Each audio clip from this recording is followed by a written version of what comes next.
Bonjour et bienvenue à toi, jolie étoile. Aujourd'hui, je vais te parler de la culpabilité et comment celle-ci peut vraiment empoisonner toute une existence, comme cela s'est passé pour un de mes clients qui a aujourd'hui 65 ans. Qui, parmi vous qui m'écoutez, n'a pas ressenti à un moment de sa vie la culpabilité? Cette émotion qui nous fait sentir si mal. Et savais-tu que la culpabilité est l'autre face du désir de toute puissance? Bien entendu, je te rappelle que ce désir de toute puissance est presque toujours au service d'une intention positive, celle de faire le bonheur de ceux et celles qui nous entourent et qui comptent pour nous. Et combien de fois nous nous sentons impuissants face à l'obstination de nos proches, amis, collègues, clients qui ne font pas ce qui nous semble évident pour être heureux et en bonne santé. Mon client, que je vais appeler Pierre, porte une culpabilité depuis le jour de ses 19 ans, ce qui a miné sa vie et l'empêche encore après 46 ans de profiter de sa vie. Si tu as envie d'en savoir plus, on en parle tout de suite. Je suis Oriane Cormand et cela fait plus de 20 ans que j'accompagne les personnes en individuel et en groupe avec les constellations systémiques des familles et des organisations. Depuis 2018, je propose des formations en ligne et en présentiel pour les coachs et thérapeutes qui aimeraient inclure cet outil systémique incroyablement puissant.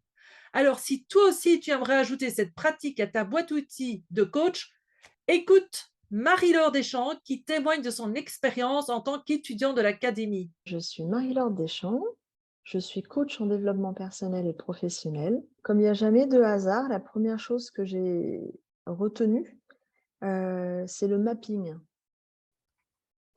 Et entre la première demi-journée et la deuxième, l'univers a mis sur mon chemin une cliente que j'accompagne depuis un moment, qui arrive avec une problématique managériale, qui commence à me l'expliquer. Et puis tu nous as fait travailler en groupe. J'ai accompagné une participante dans une problématique beaucoup plus personnelle. Elle voulait comprendre, la place d'un membre de sa famille dans une relation, on va dire, compliquée. Et elle dit: «Ça fait des années que je travaille dessus et bah, j'ai toujours pas de réponse». Je l'invite à faire le mapping de sa problématique. Je la questionne, en suivant, tout ce que tu nous avais transmis dans la séquence, précédente. Elle pose son observation. À un moment, je lui dis: «Écoute, est-ce que je peux te partager une observation complémentaire?» Elle me dit: «Oui». Je lui pose l'observation. Elle dit juste par la phrase que tu as posée et ce que tu observais, qui était juste factuel, hein, «Il y a quelqu'un qui est là, il y a quelqu'un qui est là, il y a ça au milieu», elle dit: «Ben, je viens de comprendre, bah, c'est déjà un bout du chemin». Ça a été vraiment une révélation. Jamais j'aurais imaginé pouvoir découvrir cette pratique à distance. Pour moi, apprendre à consteller, c'était, de manière évidente en présentiel. Alors je dis pas que l'un n'empêche pas l'autre, juste déjà sur cette première approche, de voir comment, de manière très facile, très intuitive, évidente, je vais pouvoir l'intégrer de manière appropriée, dans les coachings que je fais à distance. Mais c'est fabuleux. Je pense que tu casses un peu un mythe quand la connexion est là, voilà, on est connecté avec tous les sens et les pores de sa peau, qu'on soit à 1000 kilomètres de distance ou pas, ça voilà, ça change rien. Bon à savoir, nous redémarrons le 12 janvier 2023 pour une série de 10 ateliers de 4 heures de pratique à chaque fois, donc un total de 40 heures. Si cela t'appelle, je te propose de prendre rendez-vous avec moi pour poser toutes tes questions. Comme je disais au début de cette vidéo, la culpabilité peut vraiment miner une personne. Et souvent, il y a une confusion entre responsabilité et culpabilité. Alors, que s'est-il passé pour que Pierre s'empêche de profiter pleinement de sa vie au point de se sentir exclu de sa famille? Lorsqu'il me consulte, il vient avec un problème d'héritage entre lui, sa sœur et son frère. Il se sent exclu, spolié et non vu. Et il aimerait retrouver une bonne place au sein de sa famille. Alors, avant de mettre en place sa constellation avec l'aide de représentants, je lui pose quelques questions sur son histoire familiale. Voici ce qu'il me raconte. Pierre est né dans une fratrie de 4 enfants. 10 mois après sa naissance est né Robert et 22 mois plus tard, sa sœur Alice. Un dernier frère, Marc, est arrivé 4 ans plus tard. Ainsi, quelques jours avant le jour de ses 19 ans, Pierre était en grande discussion avec son frère Robert, qui s'apprêtait à aller voir sa petite amie. Pour je ne sais quelle raison, Pierre a supplié son frère de rester avec lui, mais ce dernier, n'y tenant plus, enfourche sa mobilette et s'en va.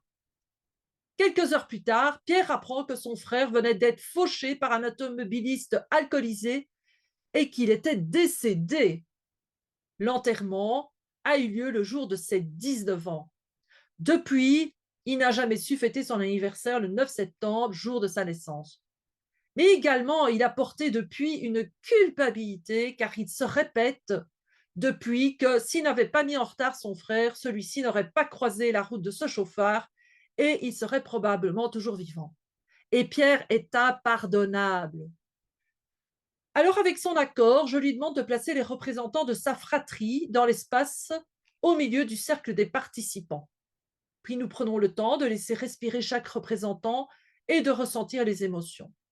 Très rapidement, le représentant de Robert s'allonge au sol, tout en gardant les yeux grands ouverts, alors que les représentants d'Alice, de Pierre et de Marc tournent le dos au défunt et font comme s'il n'existait pas. Le fait que le représentant du défunt garde les yeux ouverts m'indique qu'il n'est pas encore conscient qu'il est mort et qu'il ne comprend pas ce qui lui est arrivé.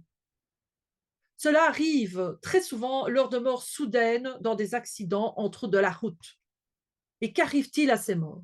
Eh bien, ils flottent, cherchant à continuer de vivre leur vie sans y arriver.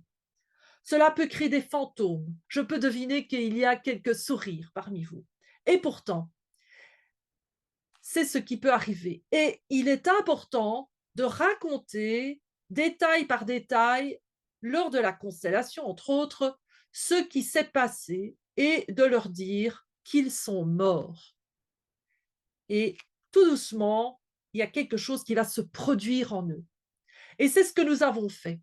Puis, j'ai proposé au représentant du petit frère, Marc, de se retourner et de regarder vers le frère défunt. Ce mouvement a permis ainsi à la sœur de regarder aussi vers son frère décédé, ce qui a provoqué un soulagement dans toute la fratrie. Et c'est alors que le représentant de mon client a pu aussi regarder vers son frère.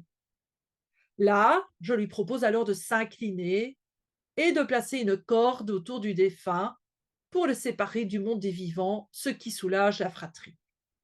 Puis je vérifie comment se sent mon client, qui me semble encore terrassé par la situation. Je lui propose de regarder les yeux du représentant de son frère et de s'incliner en se mettant à genoux avec le front au sol. Et c'est alors que Robert, représenté, le frère décédé, dit que ce n'est absolument pas la faute de Pierre et que c'était juste son destin. Et ça, c'est vraiment venu spontanément. Puis j'invite une personne à représenter le pardon, vu que je vois que mon client n'arrive pas à se pardonner. Et ce représentant vient se mettre en face de Pierre, représenté, et ils se connectent l'un et l'autre par le regard.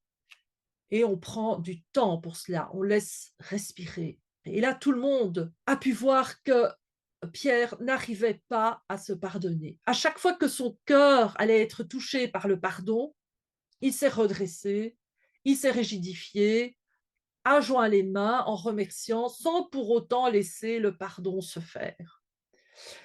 Et tout doucement, l'heure avançant, ça faisait déjà 1 heure et demie qu'on était en train de faire cette constellation, je propose de terminer la constellation en l'invitant à dire qu'il avait encore besoin d'un peu de temps pour se pardonner. Et oui, c'est des choses qui peuvent arriver.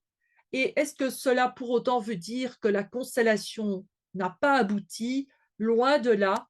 Il faut savoir que lorsque une personne vient faire une constellation, on a juste enclenché le mouvement énergétique, le mouvement de réparation, le mouvement de cicatrisation et que le travail va continuer dans les jours qui suivent. Et c'est d'ailleurs aussi pour cela que je recommande aux personnes qui reçoivent leur constellation, eh bien, de ne pas hésiter à me recontacter pour un suivi de la séance, pour pouvoir mettre des mots sur ce qui s'est passé et peut-être de compléter le travail et de le faire en individuel. Voilà donc ici une constellation qui vient mettre le doigt sur cette culpabilité. Et je dirais qu'en conclusion, elle nous rappelle cette constellation que nous avons d'abord chacun notre destin. C'est ce que dit le frère décédé. Ce n'est pas de ta faute, c'est simplement mon destin. Ici, Pierre, en se culpabilisant, continue de se punir encore et encore, car il est convaincu que c'est à cause de lui que son frère est mort. Et je pourrais dire même qu'il est un peu attaché à cette croyance, parce que ça lui donne une sorte de puissance, un sentiment de contrôler les choses. Il peut contrôler la vie et la mort, il peut décider du destin de l'un et de l'autre. Et ça, c'est vraiment une illusion, et il s'attache à cette illusion. Et tout le défi, c'est de lâcher cette illusion, c'est d'accepter que il s'est raconté cette histoire pendant toute sa vie et qu'il avait besoin de cette histoire pour continuer à vivre après ce choc. Et que là, à un moment donné de sa vie, il pourrait enfin déposer son armure et se reconnecter à son cœur et reprendre quelque part son cœur et le réintégrer. Donc, c'était vraiment une constellation très, très touchante. Et si son frère avait un destin que de mourir si jeune, avant 19 ans, hein, puisqu'il avait 18 ans, 17 ans et demi, 18 ans, eh bien, oui, son destin était celui-là, et le destin de mon client était de consacrer sa vie quelque part à porter cette culpabilité, et probablement que son destin aussi, c'est de pouvoir intégrer le pardon et de pouvoir sortir de cette culpabilité et sortir de cette identification qui finalement le bloque. Alors, on peut dire que d'une certaine façon, ne pas accepter que le destin soit plus grand que soi peut être vraiment une grande limite, et que finalement, être plus grand que le destin, c'est pas possible. Donc on ne peut rien contre le destin. On ne peut pas forcer le destin à être différent de ce qu'il est. Le fait de se tenir trop grand face au destin va couper mon client de sa fratrie, mais aussi de lui-même et de la générosité de la vie. Il faut savoir qu'il y a une bonne nouvelle, c'est que cette constellation a permis de mettre en évidence cette loyauté toxique, et que maintenant, le choix est entre les mains de Pierre, qui est venu me consulter, et qu'il peut à n'importe quel moment se libérer de cette loyauté et accepter que chaque membre de la fratrie avait et a son destin, et qu'il y a quelque chose à apprendre à travers cela. Alors, si cette constellation t'a parlé, poste un commentaire ou écris-moi sur mon email oriane.cormand@gmail.com. Et puis, moi, je te recommande de partager cette vidéo avec tes amis, car je suis sûre qu'elle pourra en aider plus d'une. Également, pour faire remonter cette vidéo, je te demande un petit coup de pouce. C'est déjà de liker, c'est de poster tes commentaires, c'est de t'abonner à ma chaîne. Ça aidera à l'algorithme de YouTube de faire connaître cette vidéo. Et je te remercie d'avance pour ton soutien, te souhaite une belle après-midi et je te dis à jeudi prochain, 13h.